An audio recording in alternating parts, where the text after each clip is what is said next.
Umunyapolitike ukomeye utavuga rumwe n'ubutegetsi bwa Uganda Kizza Besigye yagejejwe mu rukiko rwa gisirikare rwo mu murwa mukuru Kampala ahakana ibirego birimo kugira imbunda mu buryo bunyuranyije n'amategeko no kujya mu biganiro byo kugura intwaro mu mahanga.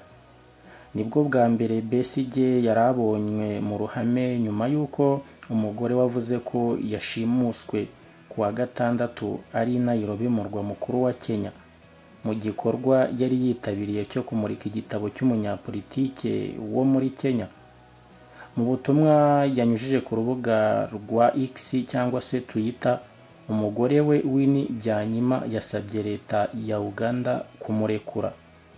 Byanyima ni umuyobozi mukuru w'ishami rihuriweho ry'umuryango w'abibumbye ryashyiriweho kurandura sida. Kizza Besigye yagejejwe mu rukiko rwa gisirikare rwa Makindye kuri uyu wa gatatu azanywe na polisi yo mu gisirikare. Abamushyigikiye baririmba bati tuzatsinda ubwo yabapeperaga. Yarezwe kugira amasasu no kugirana ibiganiro n'abanyamahanga bigamije kubona intwaro byabereye i Geneve mu Busuwisi, Entebbe mu murwa mukuru w'Ubugereki n'i Nairobi muri Kenya. Ibirego Kizza Besigye yahakanye yivuye inyuma. Akomeje gufungwa kugeza ku itariki ya 2 Ukuboza uyu mwaka. Mbere Byanyima yibajije impamvu umugabo we afungiye muri kasho ya gisirikare kandi ari umusivile. Hagati aho ariko leta ya Kenya yahakanye ivuga ko nta ruhare yagize mu itabwa rye muri yombi.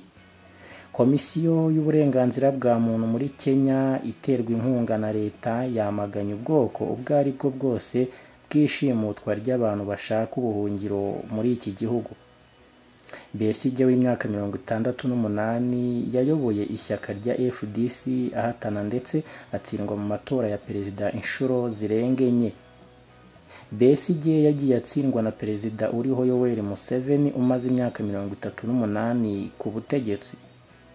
Yahoze ari muganga wihariye wa Museveni ariko yaje kuba umukuru w'abatavuga rumwe n'ubutegetsi ndetse yavuze ko Museveni ari umunyagitugu. Yavuze ko amatora ya perezida yo mu gihe cyashize yabayemo uburiganya, ikirego leta ya Uganda yahakanye.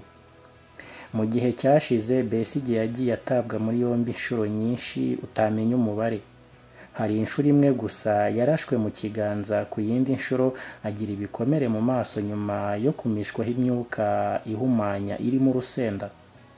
Abategetsi bamushinje kubashotora ndetse yarezwe guteza urugomo mu gihugu cya Uganda. Imiryango iharanira uburenganzira bwa muntu yo muri Kenya iherutse kuvuga ko ihangayitse nyuma y'urukurikirane rw'abirukanywe mu kungufu muri icyo gihugu cyahoze gifatwa nk'ahantu hatekanye ku mpunzi zo mu karere n'izivuye ahandi mu bihugu bya kure. Mu kwezi gushize impunzi enye z'Abanyaturikiya zashimuswe n'abagabo bipfutse mu maso bazifatiyeho imbunda i Nairobi.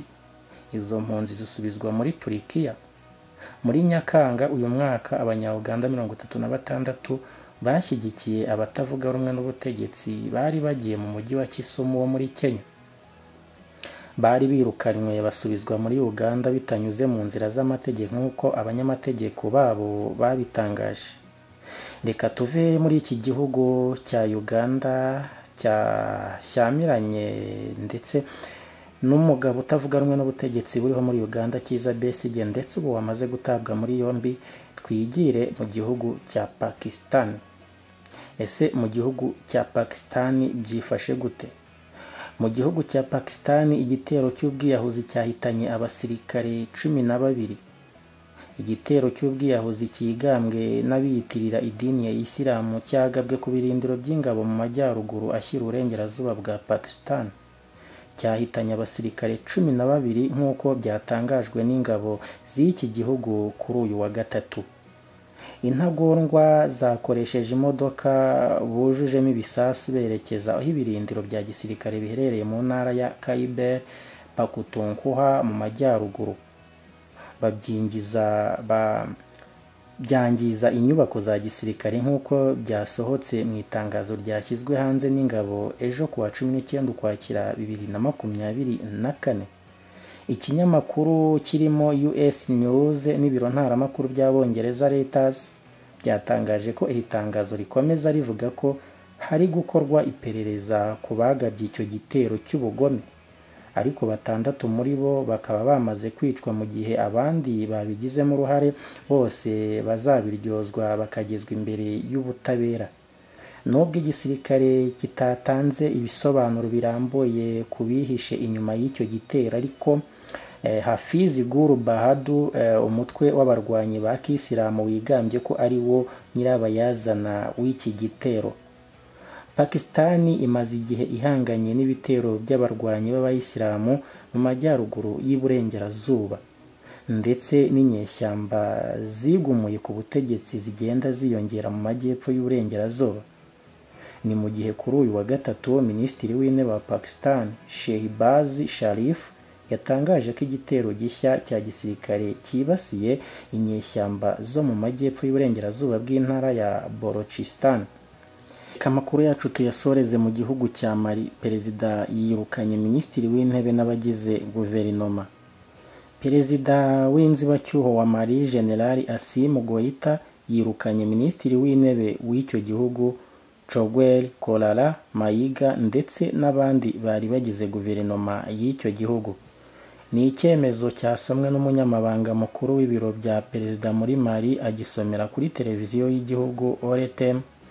Mayiga umusivile aherutse gukoza agati mu ntozi ubwo yakomozaga ku matora ya perezida yagombaga kuba muri icyo gihugu muri Werurwe uyu mwaka, ariko akaza kwigizwa inyuma ndetse igihe azaba nticyatangajwe kugeza magingo aya.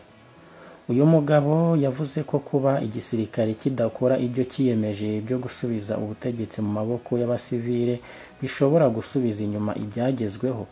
Asa nk'uca amarenga ko hakwiriye kumenyekana ikizakurikiraho mu minsi iri imbere, cyane cyane icyo gisirikare giteganya ku bijyanye no gusubiza ubutegetsi mu maboko y'abasivile. Uyu mugabo washyizweho n'igisirikare muri 2021 bivugwa ko yakoraga mu buryo budafite ubwisanzure bitewe n'umwanya we, aho yirindaga gukoma rutenderi.